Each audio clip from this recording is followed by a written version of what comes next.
Programmes ఎక్కువైపోయి జిల్లాల టూర్లు, తర్వాత వరుసగా కార్యక్రమాలు, మీటింగ్స్ కావడం మూలంగా హ్మ్. కొంత స్ట్రెయిన్ అయితున్నాము. కానీ జాతి కోసం ఇంకా పట్టుదలతో కొట్లాడాలి. జ జరుగుతున్నటువంటి అన్యాయం చూస్తే, హ్మ్. ఆ మానసికమైనటువంటి స్ట్రెయిన్ అయినటువంటియన్నీ మర్చిపోతున్నాం. హ్మ్. ఇక కరుడు గట్టిన రోజు రోజుకు ఒక బీసీ వాదిగా ఇంకా ఎక్కువ మారిపోతున్నాం. ఇంకా భవిష్యత్తులో అంటే బీసీ నినాదాన్ని ఉధృతం చేయబోయే పరిస్థితులున్నాయా? ఇప్పుడు కార్యాచరణలున్నాయా? బీసీల రాజకీయ శకం ఆరంభమైంది. ఆరంభమైంది. భారతదేశంలో హ్మ్. 2 రాష్ట్రాల్లో ఎప్పుడూ ఏదో ఒక ఉద్యమంతోటి ఉంటాయి. అవును. ఒకటి తెలంగాణ, 2 పంజాబ్. హ్మ్. తెలంగాణ ఎప్పుడు పోరాటంతో ఉన్నది తప్ప ఎప్పుడు ఖాళీగా లేదు. ఓకే. ఈ అంటే తెలంగాణ నవాబులకు, తత్వమే నాజీలకు, పోరాటం. నవాబులకు, నాజీలకు, రజాకార్లకు వ్యతిరేకంగా హ్మ్. ఒక పెద్ద తెలంగాణ రైతాంగ సాయుధ పోరాటం జరిగింది. హ్మ్. ఆ తర్వాత మళ్ళీ భూస్వాములకు, గడీల దొరలకు వ్యతిరేకంగా నక్సల్బరీ ఉద్యమం అవును. జరిగింది. అవును. అవును. మళ్ళీ ఆంధ్ర పెట్టుబడిదారులకు వ్యతిరేకంగా తొలి దశ, మల్లి దశ ఉద్యమాలు జరిగాయి. అవును. ఇప్పుడు ఇక ఉన్నదల్లా ఒకటే ఒకటి. రత్నాలు ఎన్నో ఉంటాయి, కానీ నాణ్యమైన రత్నం అతి తక్కువ ధరకే లభించే ఏకైక సంస్థ 6JVR. సౌత్ ఇండియాలోనే ద బెస్ట్ 6JVR. బీసీ ఉద్యమం అది సామాజిక న్యాయ ఉద్యమం. హ్మ్. ఇప్పుడు ఇది స్టార్ట్ అయింది. ఎందుకంటే తెలంగాణ వస్తేనన్నా మెజార్టీ ప్రజలకు న్యాయం జరుగుతుంది, తెలంగాణ వస్తేనన్నా అందరికీ సమాన అవకాశాలు వస్తాయని చెప్పి ఆశించింది. అవును. తెలంగాణ వచ్చిన తర్వాత 10 సంవత్సరాల కేసీఆర్ పాలన చూశారు. అవును. మళ్ళీ ఇప్పుడు సంవత్సరం కాంగ్రెస్ పాలన చూస్తున్నారు. హ్మ్. కాబట్టి అతను వాడు పోయి వీడు, వీడు పోయి వాడు, ఎవడు పోయి ఎవడొచ్చినా హ్మ్. బీసీల బతుకుల మార్పు లేదు. హ్మ్. ఇలా ఇద్దరు బీసీలను రాజకీయంగా అణచివేయడంలో పోటీ పడ్డరే తప్ప హ్మ్. ఎవరు కూడా జనాభా దామాష ప్రకారం ఒక ప్రజాస్వామికంగా హ్మ్. మెజారిటీ ప్రజలకు ఒక రాజకీయ అధికారం. అదేందన్నా రేవంత్ రెడ్డి గారు చెప్తున్నారు కదా, స్వయంగా అసెంబ్లీలోనే ఇప్పుడు వచ్చే ఎన్నికల్లో 42% ఇస్తాం మా పార్టీ మేము అని చెప్తున్నారు. రేవంత్ రెడ్డి గారు పెదవులతో చెప్తాడు, కానీ ఆచరణ మాత్రం ఉండదు. కేసీఆర్ గారేమో నేను చెయ్యను గాక చేయను అనేది హ్మ్. ఆయన డైరెక్ట్ చెప్పేది. కానీ రేవంత్ రెడ్డి ఏంటంటే తడిగుడ్డ పెట్టి గొంతు కోసారు. అంటే ఇప్పుడు ఆయన చెప్పంగానే గాంధీ భవన్ ముంగట స్వీట్లు పంచుకొని టపాకాయలు కాల్చుకునే బీసీ నాయకులంతా ఎవరన్నట్టు?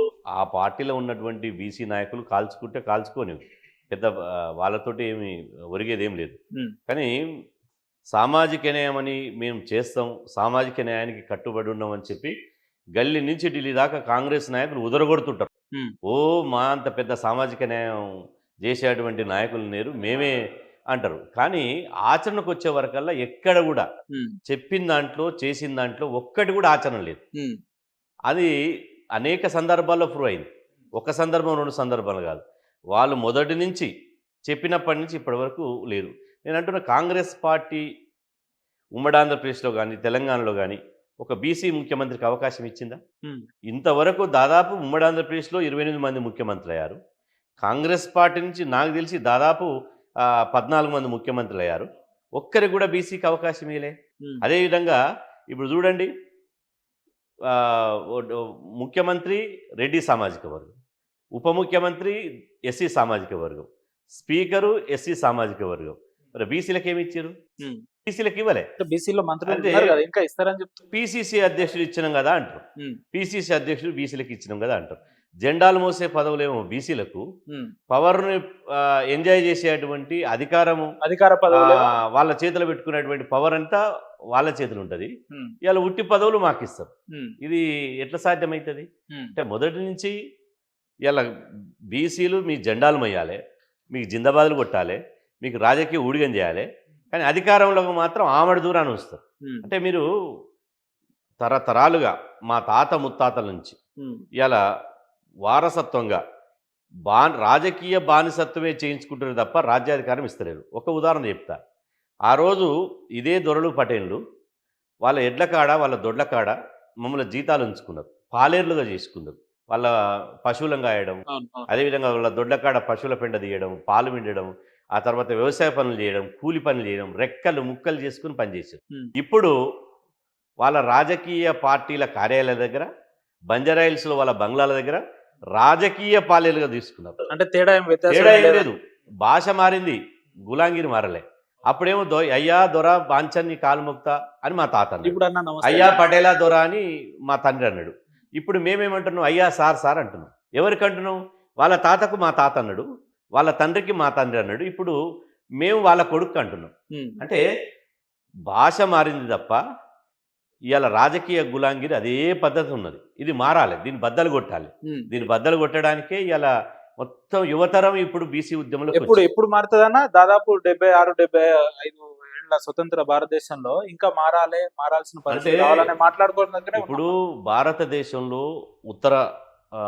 ఉత్తరాది రాష్ట్రాల్లో ఆల్రెడీ బీసీలకు రాజకీయ అధికారం వచ్చింది. ఇలా చాలా మంది బీసీలు ముఖ్యమంత్రులు అయ్యారు. కానీ దక్షిణ భారతదేశంలో కూడా తమిళనాడు రాష్ట్రంలో ఇలా ఒక బీసీలు ముఖ్యమంత్రి అయ్యారు. నాయి బ్రాహ్మణ కులానికి సంబంధించినటువంటి కరుణానిధి గారు, వారి కుమారుడు స్టాలిన్ గారు ఇలా వాళ్ళు ముఖ్యమంత్రులు అయ్యి ఓసీలకు వాళ్ళ జనాభా దామాష ప్రకారం వాళ్ళ రాజకీయ వాటా వాళ్ళకి 10% ఇస్తున్నామనే కాడికి వచ్చారు. వాళ్ళ ఓసీలకు అగ్రకులాలకు వాళ్ళ జనాభా ప్రకారం ఇస్తున్నామనే విషయానికి తమిళనాడు వచ్చారు. కానీ ఇక్కడ ఉమ్మడి ఆంధ్రప్రదేశ్లో 2 తెలుగు రాష్ట్రాలకు తెగులు ఏర్పడ్డది. ఈ తెగులు అనేది పోవాలి. ఇక్కడ ఈ ముఖ్యంగా తెలంగాణ ప్రాంతానికి ఏంటంటే ఇక్కడ ప్రత్యేకమైన పరిస్థితులు వచ్చినాయి. ఇక్కడ నేను ఇంతకుముందే చెప్పినట్టు తెలంగాణ రైతాంగ సాయుధ పోరాటం కొంతకాలం జరిగింది, నక్సల్బరీ ఉద్యమం కొంతకాలం జరిగింది, తొలిదేశ మలిదేశ ఉద్యమాలు కొంతకాలం జరిగినాయి. కాబట్టి ఈ సమయం అంతా అటు పోవడం మూలంగా బీసీ ఉద్యమం అనేది సెట్ బ్యాక్ అయింది. ఎప్పుడైనా కూడా అరే దొరలు పోని మనకు విముక్తి వస్తుందని ఒక పోరాటం జరిగింది. ఆంధ్ర దొరలు పోని మనకు విముక్తి వస్తుంది, అసలు సామాజిక తెలంగాణ కావాలంటే ఫస్ట్ అయితే ఏదో తెలంగాణ భౌగోళిక తెలంగాణ రాని అని ఒకటి వచ్చింది. ఇప్పుడు మళ్ళీ కేసీఆర్ పాలన దళితులు ముఖ్యమంత్రిని చేస్తున్నాడు, దళిత గోవిందమని వాళ్ళకి దళితులకు అల్లికి అల్లి సున్నకు చేసేసిండు. ఆయనే ముఖ్యమంత్రి అయ్యిండు. ఇవాళ కేసీఆరే ఇంకా 30 ఏళ్ళు మా ముఖ్యమంత్రి అభ్యర్థని కేటీఆర్ చెప్తున్నాడు. అంటే తెలంగాణ రాష్ట్ర సమితి అధికారంలోకి ఉంటే ఇవాళ పోయింది, రేపు దురదృష్టవశాత్తు వచ్చినా మా కేసీఆరే మళ్ళీ ముఖ్యమంత్రి అవుతాడంటుండు తప్ప ఒక బీసీకో ఒక ఎస్సీకో అవకాశం లేదంటుండు. అంటే ప్రాంతీయ పార్టీలో ఎంత నియంతృత్వం, ఎంత అగ్రకుల తత్వం ఉంటుంది అనేది టీఆర్ఎస్ నుంచి నేర్చుకోవాలి. సీనా రాజకీయ పరిస్థితులు పక్కన పెడితే బీసీలో చైతన్యం లేదు అని అంటే 100% మీరైతే యాక్సెప్ట్ చేస్తారు కదా. అంటే బీసీలలో చైతన్యం లేదు అంటే ఇప్పుడు ఉన్నది లేకపోవడం వల్లనే కదా చెట్టుకోడు కొప్పకోడు లేదు అనడానికి చెప్పడానికి వీల్లేదు. ఎందుకంటే బీసీలకు టికెట్లు ఇచ్చినప్పుడు బీసీలను గెలిపించినాం. ఉదాహరణకు చైతన్యం లేదంటున్నావు కదా. 1980 ఎన్టీ రామారావు గారు రాజకీయాల్లోకి వచ్చిన సందర్భంగా వారు రెండోసారి మహబూబ్నగర్ జిల్లాలోని కల్వకుర్తి నియోజకవర్గంలో ఎమ్మెల్యేగా పోటీ చేశాడు. 82 అదే 72 అనబోయినా 82. అయితే 82లో కల్వకుర్తిలో పోటీ చేశాడు. అక్కడ చిత్తరంజన్ దాస్ అని ఒక బీసీ బిడ్డ. ఎన్టీ రామారావుని ఎవడో ఓడించారు బీసీలందరూ కలిసి. ఇలా వరదారెడ్డి అని పెద్ద కాలేజీలు ఉన్నాయి, పెద్ద 100 కోట్ల కుబేరుడు. పూల రవీందర్ అని ఒక మామూలు ఒక టీచర్ బడిపంతులు వరదారెడ్డి గారిని ఓడగొట్టాడు. అంటే మీకు ప్రతి సందర్భం లోపట బీసీలు రాజకీయ చైతన్యం వచ్చే సందర్భం లోపట బీసీలు చైతన్యమయ్యారు.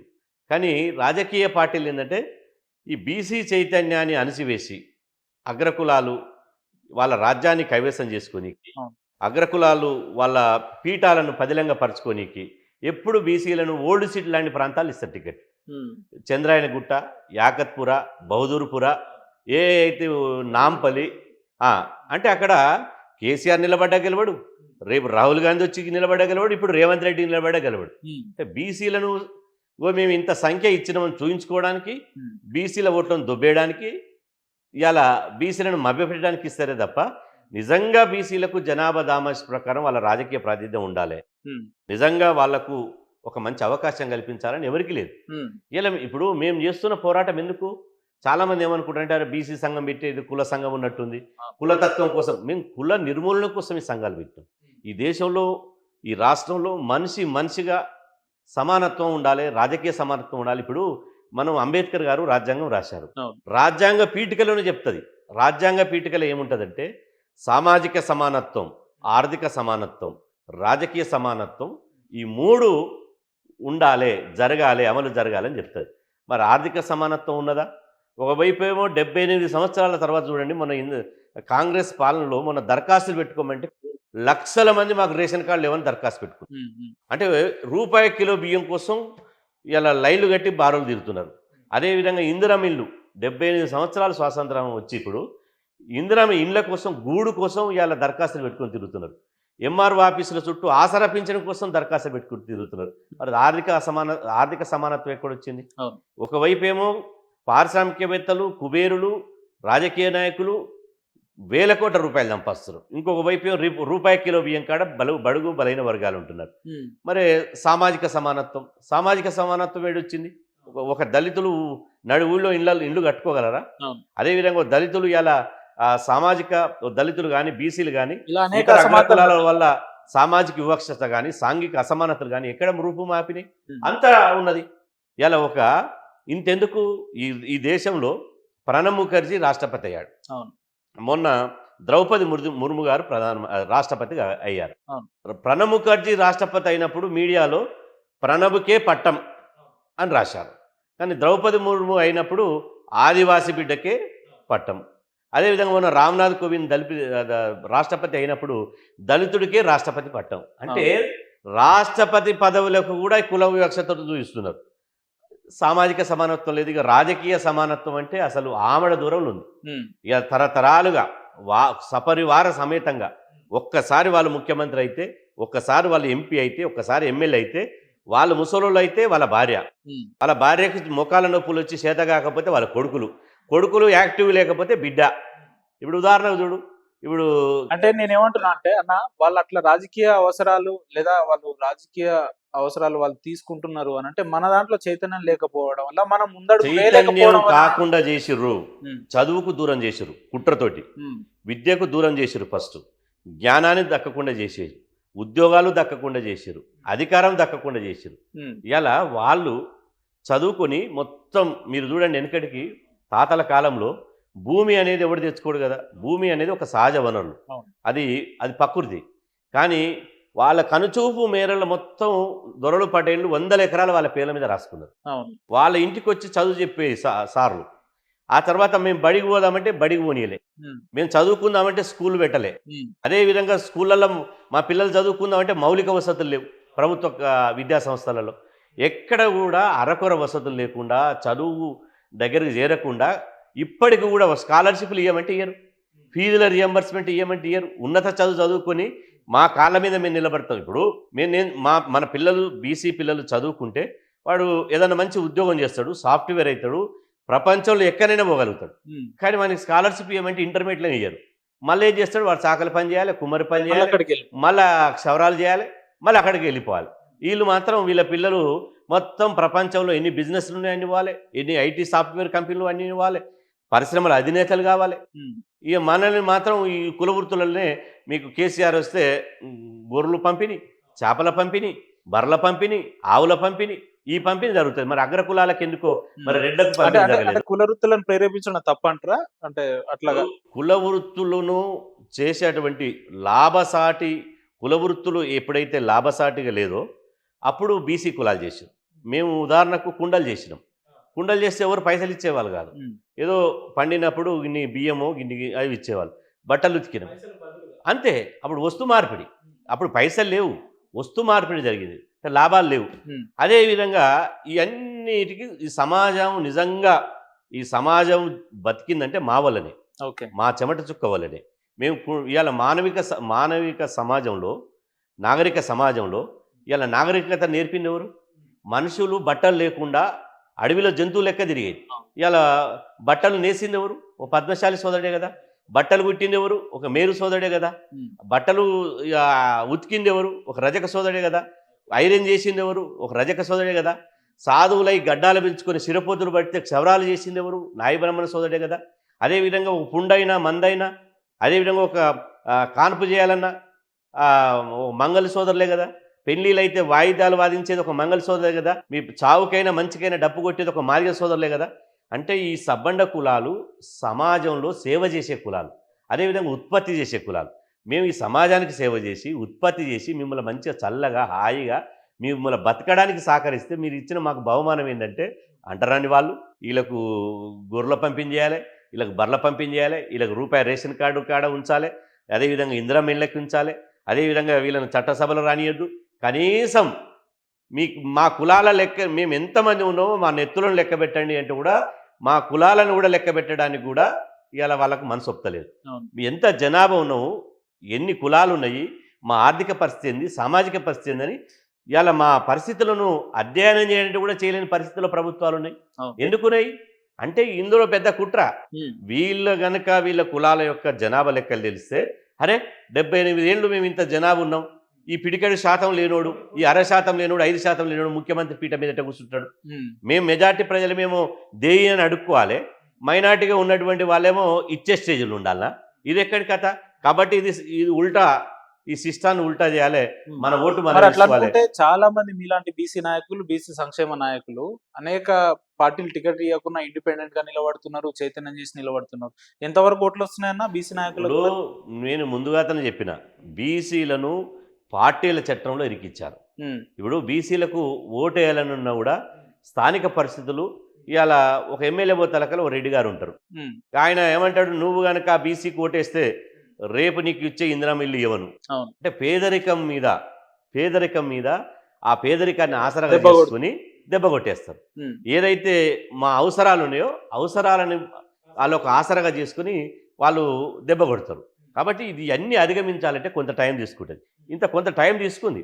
ఇప్పుడు ఆగదు ఇది. ఉమ్. ఇప్పుడు ఆగమన్నా ఆగదు. ఇంత కాన్ఫిడెన్స్ ఎట్లా చెప్తున్నారు? ఎందుకు అంటే ఇవాళ ఒక్కటి చూడండి, గుడి చైర్మన్ వాళ్ళే, బడి చైర్మన్ వాళ్ళే, ఓకే.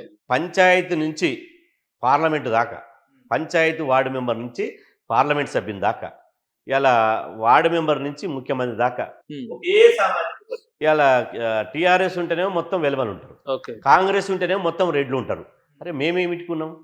అసలు ఇంత అన్యాయం ఎందుకు జరుగుతుంది అవును. అంటే ఈ తెలంగాణ వచ్చినాక కూడా ఈ విధంగా అన్యాయం జరిగితే మేమెందుకు ఇవాళ రాజకీయ బానిసత్వంలో ఎన్ని రోజులు ఉండాలని చెప్పి ఉమ్, ప్రతి ఒక్కళ్ళు ఒక చైతన్యం వస్తుంది. ఉమ్, ఆలోచిస్తున్నారు, మనసు పెట్టి ఆలోచిస్తున్నారు.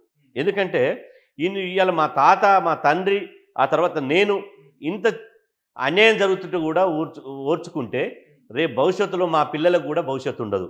పైగా వీళ్ళు ఏం చేసారు, మళ్ళీ చట్టాలు చేసే కాడ కూర్చొని ఈడబ్ల్యూఎస్ రిజర్వేషన్ తీసుకొస్తారు. ఈడబ్ల్యూఎస్ రిజర్వేషన్ తీసుకురావడం వల్ల బీసీలకు ఇలా ఉద్యోగాల నోటిఫికేషన్లో ఎంత అన్యాయం జరుగుతుందంటే, మేము 90 మార్కులు వస్తే బీసీ పిల్లలకు ఉద్యోగాలు రావడం లేదు, కానీ వాళ్ళకు 70 మార్కులు వచ్చినా ఉద్యోగాలు వస్తున్నాయి. 20 మార్కుల తేడా ఉన్నా కటాఫ్ మార్కులు ఉద్యోగాలు వస్తున్నాయి. అంటే చూడు, ఇలా చట్టసభల్లో రిజర్వేషన్లు పెట్టమంటే పెట్టరు, కేంద్రంలో ప్రత్యేక మంత్రిత్వ శాఖ పెట్టమంటే పెట్టరు. దేశవ్యాప్తంగా జంతువులకు ఎన్ని ఉన్నాయో లెక్కలు ఉన్నాయి. ఈ దేశంలో పులుల గణన జరిగింది, అవును. సింహాల గణన జరిగింది, జంతువుల గణన జరిగింది, మనుషుల గణన మాత్రం జరగదు. ఉమ్, అంటే ఎందుకు ఇంత వివక్ష, ఎందుకు ఇంత అన్యాయం? ఉమ్, అంటే బీసీలను ఇప్పటికీ బ్రిటిషోని కంటే ఎప్పుడైతే ఆంగ్లేయుల పాలన ఉందో దానికంటే అధ్వానంగా బీసీలను చూస్తున్నారు, ఉమ్, రెండవ శ్రేణి పౌరులుగా చూస్తున్నారే తప్ప నిజంగా ఈ బీసీలు దేశ పౌరులు, ఉత్పత్తి చేసే కులాలు, సేవ చేసిన కులాలు, ఈ దేశానికి మూల వారసులు, ఈ దేశానికి పట్టడన్నం పెట్టిన వాళ్ళు, అదేవిధంగా ఈ దేశానికి బట్ట కట్టడం నేర్పిన వాళ్ళు. కుండలు చేస్తే ఇలా ఆ రోజు మనిషి వండుకోవడానికి తెలియకపోతే జంతువులను బిక్కొని తినేవాళ్ళు. అప్పుడు మట్టిలో ఉండి మట్టిని కాల్చి దాన్ని కుండ చేసి ఆ కుండల వంటపాత్రలు వచ్చినాక వండుకొని తిన్నాక మానవ సమాజంలో ఒక సాంస్కృతిక జీవన విధానం పెరిగింది. ఉమ్, మరి అట్లాంటి సాంస్కృతిక జీవన విధానాన్ని స్టార్ట్ చేసినటువంటి బీసీ కులాలకు ఈరోజు 78 సంవత్సరాల తర్వాత అయ్యా దేయి అని ఒకరిని యాచించాలా? అంటే బీసీలో ఉన్న బిచ్చగల ఇలా మేము పన్నులు కడతలేమా? ఉమ్, ఇలా ఈ రాష్ట్ర బడ్జెట్ ఎవరి జాగిరి? ఉమ్, కేంద్ర బడ్జెట్ ఎవరి తాత జాగిరది? ఉమ్, కేంద్ర బడ్జెట్లో 3,000 కోట్లు ఎంగిలి మెతుకులు ఉమ్, విధించారు. ఆ 3,000 కోట్లు కేంద్ర బడ్జెట్ బీసీలకు ఇస్తే దేశంలో ఉన్న 70 కోట్ల మందికి వంచితే ఉమ్, కుక్కలు తినేటువంటి బిస్కెట్లు కూడా రావు. ఒక్కొక్క 70 కోట్ల మందికి వంచితే కుక్కలకు వేస్తారు కదా బిస్కెట్లు, ఆ బిస్కెట్లు కూడా రావు మనుషులకు వంచితే. ఉమ్, మరి నరేంద్ర మోదీ గారు పొద్దున్న లేస్తే అఖండ భారత్, స్వర్ణ భారత్ అని పెద్ద పెద్ద డైలాగులు వేస్తాడు. ఉమ్, మరి మేము అంటున్నాం, నేను ఇంతకుముందు చెప్పబోయినా మీకు, ఉమ్, మేము ఇంతకుముందు చెప్పినట్టు బీసీ ఉద్యమం నడుపుతున్నామంటే ఈ దేశం అభివృద్ధి చెందాలని నడుపుతున్నాం. ఉమ్, ఉమ్, బీసీలో ఉద్యమం నడుపుతున్నామంటే ఈ తెలంగాణ రాష్ట్రం దేశంలో నెంబర్ 1 కావాలని నడుపుతున్నాం. 60% మందిని పాతాళంలోకి నెట్టేసి ఉమ్, 60% మందిని అభివృద్ధికి రాజకీయంగా సామాజికంగా ఆమడ దూరాన్ని ఉంచితే అఖండ భారత్ ఎట్లయితుంది? ఉమ్, 70 కోట్ల మందిని ఇవాళ నువ్వు ఎదుగుతున్న సమాజం తగ్గట్టు ఇవాళ ఎదిగే అవకాశం ఇవ్వకపోతే ప్రపంచంలో నెంబర్ వినట్టు అవుతుంది. కాబట్టి బీసీల అభివృద్ధిని దేశాభివృద్ధిగా చూడాలి, బీసీల అభివృద్ధిని రాష్ట్ర అభివృద్ధిగా చూడాలి. అంటే బీసీల అభివృద్ధి లేదంటే బీసీ ప్రతిఫలాలు అనే అంశం వస్తే ప్రతి వాళ్ళు బీజేపీకి సంబంధించిన నాయకులు ఏమంటారంటే మా నరేంద్ర మోడీ గారు కూడా బీసీ వర్గానికి సంబంధించిన వ్యక్తే కదా, అంటే బీసీ అధికారం వచ్చినట్టే కదా, ఇంకా బీసీలకు ఇంటి దీపం అని ముద్దాడితే మూతంతా గాలిందట. ఇప్పుడు నరేంద్ర మోదీ గారు నిజంగా బీసీ బిడ్డ అయితే, నిజంగా బీసీ అయితే అబద్ధం అంటే వారు ముఖ్యమంత్రి అయిన తర్వాత ఆ బీసీ జాబితాలో కలుపుకున్నటువంటి కులం అది. ఓకే. ఇప్పుడు నరేంద్ర మోదీ గారు అంటే వ్యక్తిగతంగా నాకు చాలా అపారమైన గౌరవం. ఓకే. ఈ దేశానికి ప్రధానమంత్రి, నీతి నిజాయితీ గలవాడు, దాంట్లో సందేహం లేదు. కానీ ఇదే సమయంలో నరేంద్ర మోదీ గారు బీసీ ప్రధానమంత్రి అని చెప్పుకుంటున్నారు కదా. ఇవాళ 11 సంవత్సరాలు అయిపోయింది ఆయన పరిపాలించి ప్రధానిగా. 11 సంవత్సరాల బీసీలకు ఏం చేసినామంటే ఏం చెప్తాడు? ఒక్కటి చెప్పమనండి. నేను బీజేపీ నాయకులకు సవాల్ విసురుతున్నా. నరేంద్ర మోదీ గారు బీసీలకు చేసినటువంటి ఒక్క మంచి పని చెప్పమండి. కానీ నరేంద్ర మోదీ గారు బీసీలకు ద్రోహం చేసినటువంటి పనులు నేను చెప్తా. ఇలా బీసీలకు జనాభా దామాష ప్రకారం రిజర్వేషన్లు పెట్టమంటే పెట్టలే. మహిళా బిల్లులో బీసీ మహిళలకు సభ కూడా పెట్టమంటే పెట్టలే.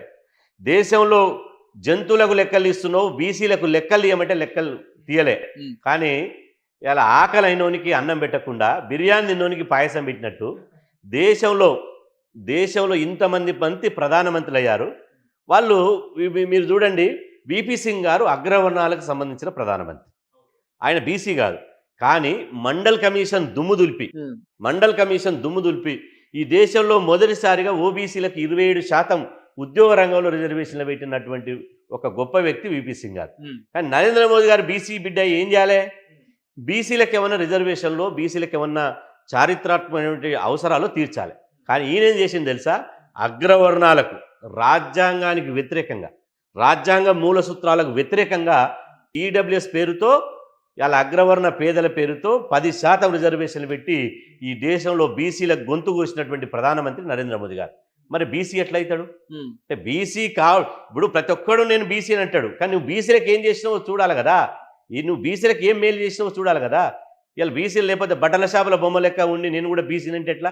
కాబట్టి నేను ఇలా బీజేపీ మీద, కాంగ్రెస్ మీద, బీఆర్ఎస్ మీద, ఏ పార్టీ మీద మాకు వ్యతిరేకం లేదు. కానీ మీరు బీసీలకు చేయాల్సినటువంటి పనులు చేయకుండా మీరు వివక్షతతోటి అగ్రవర్ణాల కొమ్ము కాసి పిడికెడు శాతం లేని వాళ్ళ పక్షాన ఉంటారు కదా.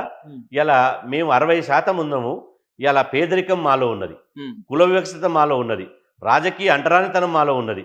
మరి ఇన్ని అణచివేతకు గురైనప్పుడు బీసీ వర్గాలను మీరు కలుపుకొని పోయేటువంటి ప్రయత్నం ఎక్కడ చేస్తున్నారు? సీనన్న మీరు మాట అన్నారు, కేటీఆర్ గారు మళ్ళీ అధికారంలోకి వస్తే 20 ఏళ్ళు కేసీఆర్ గారు ఉంటారని చెప్తుంటారు తప్ప బీసీ నాయకుడు అని చెప్తలేడు అన్నారు. ఇదే టీఆర్ఎస్ పార్టీ లేదా ఇంకొక పార్టీ మేము అధికారంలోకి వస్తే బీసీ ముఖ్యమంత్రి ఉంటాడు అని అనౌన్స్మెంట్ చేస్తే బీసీ సమాజం అంతా ఆ పార్టీ పక్షాన నిలబడుతుందా? అంటే ఇప్పుడు ఖచ్చితంగా ఇప్పుడు బీసీలకు మా లక్ష్యం ఏంది?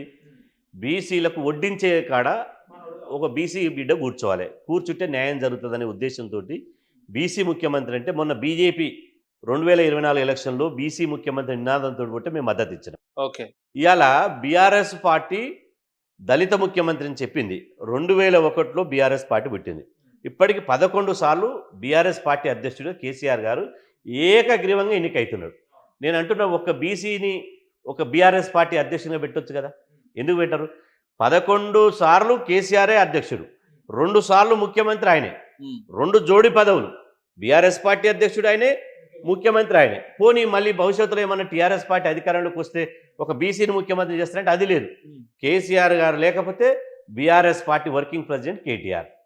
ఒకవేళ ఆయనకి రేపు ఏమైనా ఆరోగ్యం మంచి లేకున్నా, లేకపోతే ఆయన వద్దనుకున్నా మళ్ళీ హరీష్ రావు లేకపోతే నేనే బీసీలో అసలైన ప్రతినిధి అని చెప్తున్నటువంటి కవిత గారు. అంటే కుటుంబం వాళ్ళు 60% ఉన్నటువంటి వెలమ సామాజిక వర్గం వాళ్ళ చేతుల్లోనే టీఆర్ఎస్ పార్టీ ఉంది తప్ప మేము బీసీ పార్టీ అధ్యక్షుని చేస్తామనో, లేకపోతే బీసీలకు రేపు భవిష్యత్తులో ముఖ్యమంత్రిని చేస్తామనో, లేదంటే జనాభా దామాష ప్రకారం రేపు వచ్చే అసెంబ్లీలో 60% టికెట్ ఇస్తామనో బీఆర్ఎస్ పార్టీ ఎందుకు చెప్పదు? అంటే బీసీల త్యాగాల మీద బీఆర్ఎస్ పార్టీ పుట్టింది. నేను అంటున్న బీసీలు లేకపోతే నేను ఓపెన్గా ఛాలెంజ్ ఇస్తున్న సిగ్నేచర్ స్టూడియో సాక్షిగా, బీఆర్ఎస్ పార్టీ నాయకులు ఉన్న దమ్ము ధైర్యం ఉంటే నాతో సవాల్కి రమ్మని. బీసీలు లేకపోతే బీఆర్ఎస్ పార్టీ పుట్టుకే లేదు. కేసీఆర్ ఇవాళ మంత్రి పదవి ఇవ్వకపోతే, చంద్రబాబు నాయుడు గారు మంత్రి పదవి ఇవ్వకపోతే రాజకీయ నిరుద్యోగం అవుతుంటే ఇవాళ తెలంగాణ భావజాలాన్ని తెలంగాణ సిద్ధాంతాన్ని అందించినటువంటి ప్రొఫెసర్ జయశంకర్ ఒక బీసీ బిడ్డ. అదేవిధంగా కేసీఆర్ పార్టీకి టీఆర్ఎస్ పార్టీకి పెట్టిన తర్వాత 2001లో పెట్టిన తర్వాత ఆయన పార్టీకి ఠికానా లేకపోతే ఇక్కడనే ట్యాంక్ బండ్ దగ్గర తన సొంత ఇల్లును జలదృశ్యంను బీఆర్ఎస్ పార్టీకి ఇచ్చినటువంటి త్యాగజీవి కొండ లక్ష్మణబాబుజీ. అదేవిధంగా కేసీఆర్ వచ్చుడు కేసీఆర్ చచ్చుడు తెలంగాణ వచ్చుడు అని చెప్పి హరీష్ రావు పెట్రోల్ పోసుకుంటే అగ్గిపెట్టి దొరకదు. కానీ ఇవాళ మా బీసీ బిడ్డ శ్రీకాంత్ చారి అంబేద్కర్ సాక్షిగా ఎల్బినాన్లో ఇవాళ మంటల్లో అయిపోయి నా చావుతోటైనా తెలంగాణ రావాలని చెప్పినటువంటి కాసో శ్రీకాంత్ నుంచి కానిస్టేబుల్ కిష్టయ్య వరకు సిరిపురం యాదయ్య వరకు ఇవాళ 1100 మంది బలిదానాలు చేసింది బీసీ బిడ్డలు.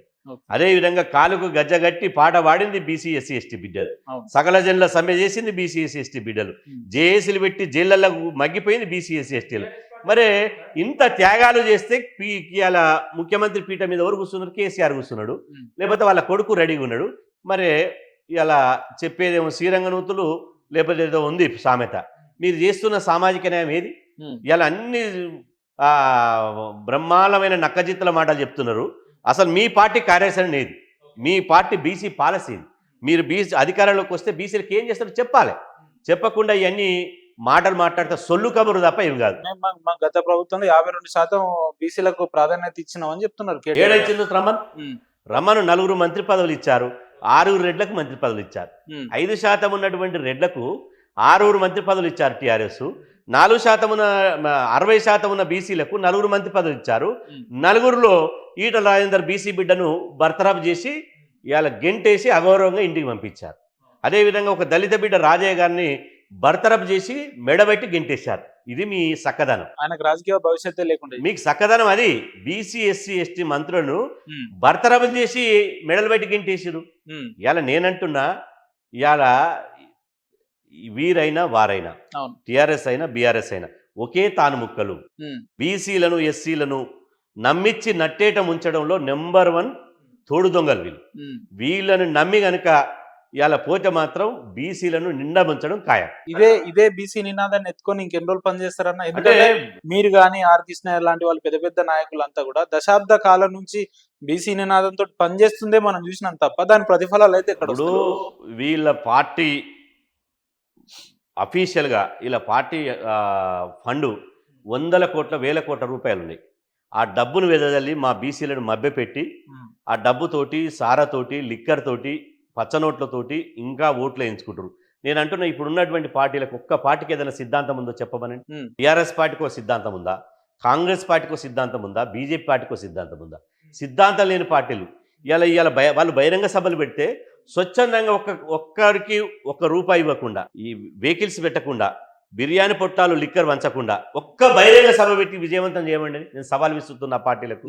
ఇవాళ వాళ్ళ పార్టీలలో బీజేపీ పార్టీకి 5,000 కోట్లు అఫీషియల్గా వాళ్ళ అకౌంట్ ఉన్నాయని చెప్పి వాళ్ళే ప్రకటించారు.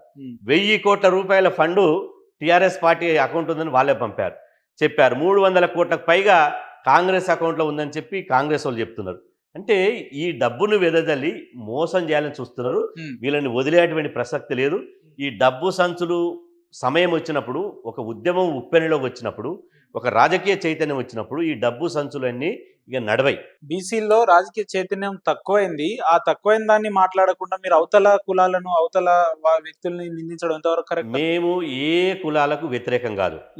మేము రెడ్లకు వ్యతిరేకం కాదు, వెలమలకు వ్యతిరేకం కాదు, వైశ్యులకు వ్యతిరేకం కాదు, బ్రాహ్మణులకు వ్యతిరేకం. తీన్మార్ గారు మాట్లాడేది వారి వ్యక్తిగతం. నేను వాళ్ళు రెడ్ల విషయంలో వారు మాట్లాడుతున్నది వాళ్ళ వ్యక్తిగతం. నా వ్యక్తిగతం అట్లాంటి భాషను వాడడం కరెక్ట్ కాదు. ఎందుకంటే ఇప్పుడు ప్రజాస్వామ్యంలో ఉన్నాం. మనకు అన్యాయం జరిగినప్పుడు కొట్లాడదాం, బరాబర్ గెర్ర తీసి కొట్లాడదాం. కానీ లక్షలాది బహిరంగ సభలు అట్లా మాట్లాడడం అనేది కరెక్ట్ కాదు. కాకపోతే అంతకుముందు ఎవరో రెడ్డి సామాజిక వర్గానికి సంబంధించిన వాళ్ళు తీర్మానం మల్లన్నని ఇవాళ అదే విషయం మాట్లాడడంతో అతను అది తట్టుకోలేక మాట్లాడినట్టు మాకు అనిపించింది. కానీ ఇక్కడ విషయం ఏంటంటే, వార్డు మెంబర్ కానటువంటి రెడ్లు ఉన్నారు, అదేవిధంగా వార్డు మెంబర్ కానటువంటి వెలమలు ఉన్నారు, వార్డు మెంబర్ కానటువంటి వైశ్యులు ఉన్నారు.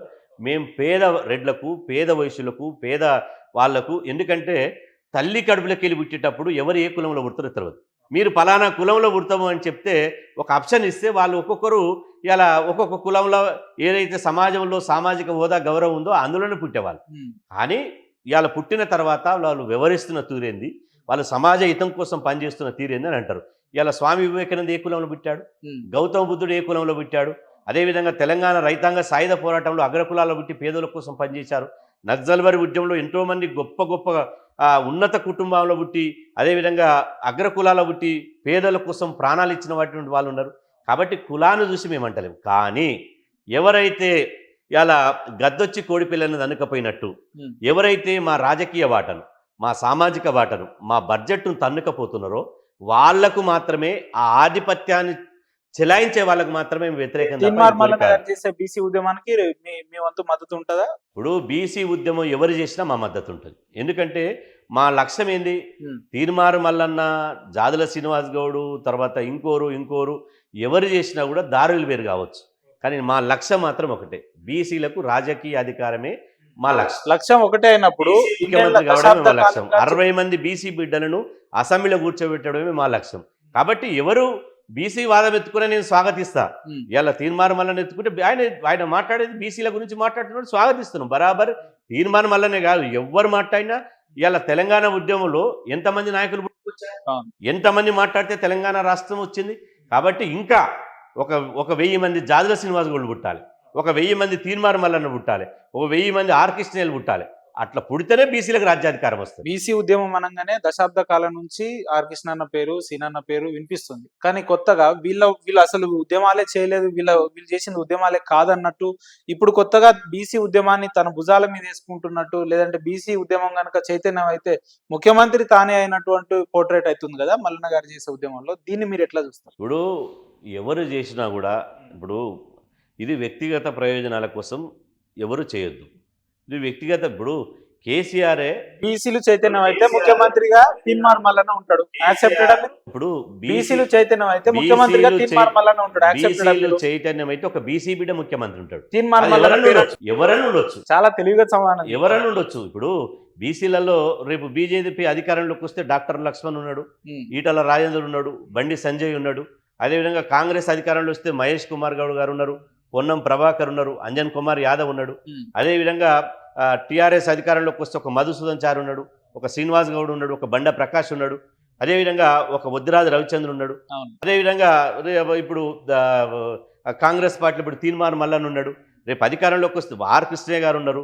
అదేవిధంగా మేము పోరాటం చేస్తే మేము ఇప్పుడు చాలామంది అనుకుంటారు, అరే అన్న నువ్వు 30 ఏళ్ళుగా త్యాగం చేసి కొట్లాడుతున్నావు, జాదుల శ్రీనివాస్ గౌడ్ ముఖ్యమంత్రి అయితే మా బీసీ సమస్యల కోసం పరిష్కారం అవుతుందని చెప్పి ఇలా నేను కూడా ముఖ్యమంత్రి కావాలని కోరుకున్న వాళ్ళు లక్షల మంది ఉన్నారు.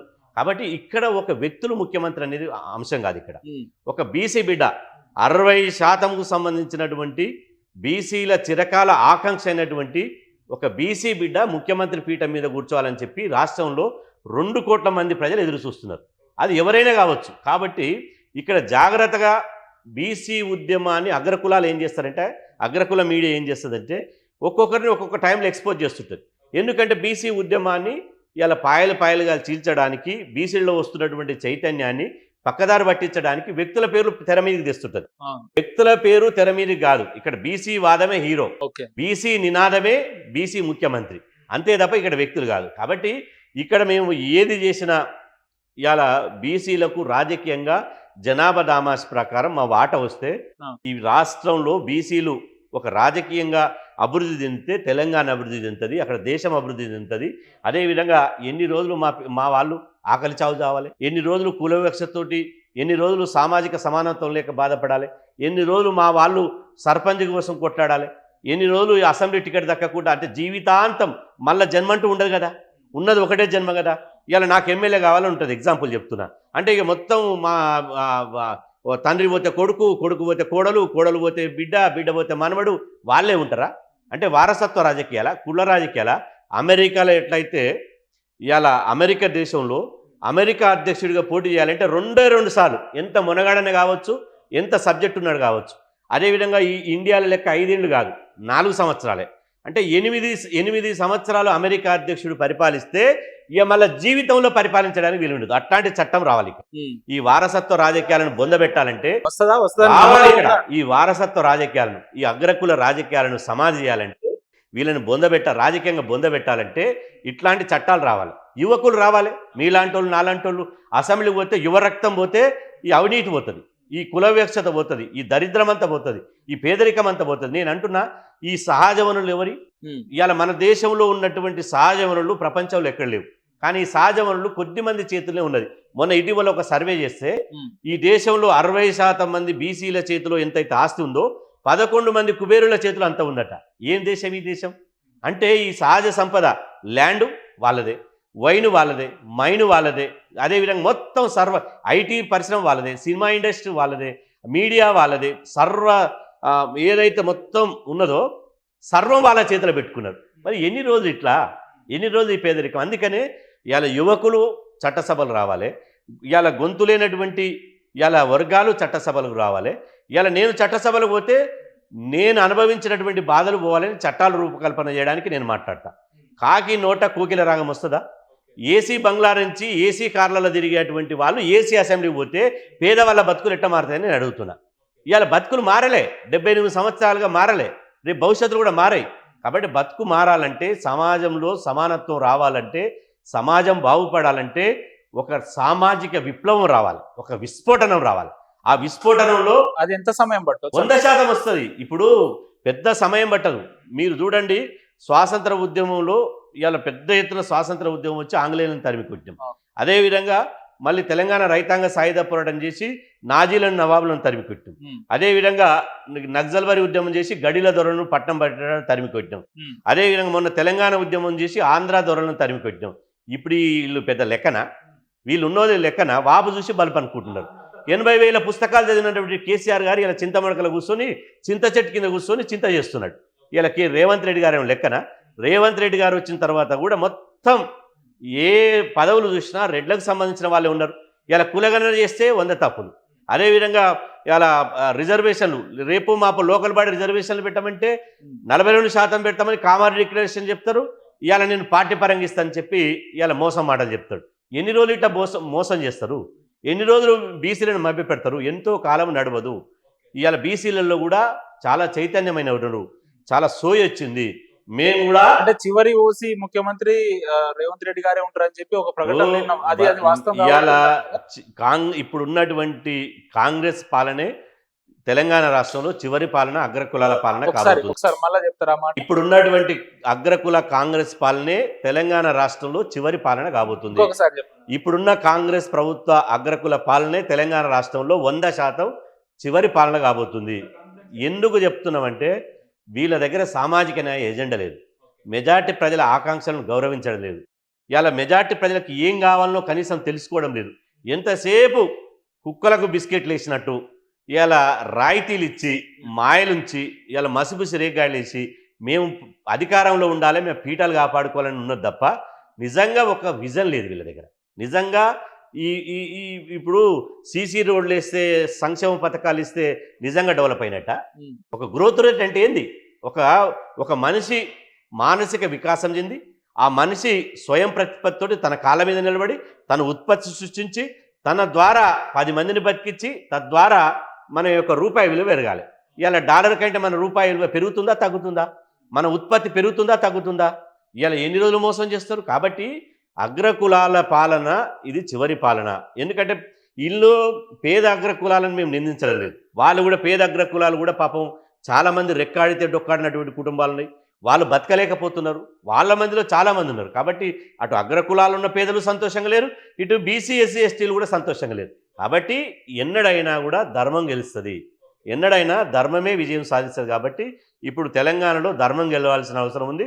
దానికోసం మేము ముందుకు నడుస్తాం. రైట్ సీన్ అన్న, మీ జీవితంలో బీసీల అభ్యున్నతి కోసం నిరంతరం మాట్లాడే వ్యక్తిగా బీసీ సమాజానికి మంచి సందేశం ఇవ్వాలి చివరిగా మా ఛానల్ తరఫున అంటే ఏం చెప్తారు? కంపల్సరీ. అంటే నేను సమాజానికి ఏదో సమాజాన్ని కులతత్వంతో, మతతత్వంతో విడగొట్టేటువంటి ఆలోచన లేదు. ఎదుగుతున్న సమాజానికి తగ్గట్టు మిగతా వాళ్ళకు కూడా ఎదిగేటువంటి అవకాశం ఇవ్వాలి.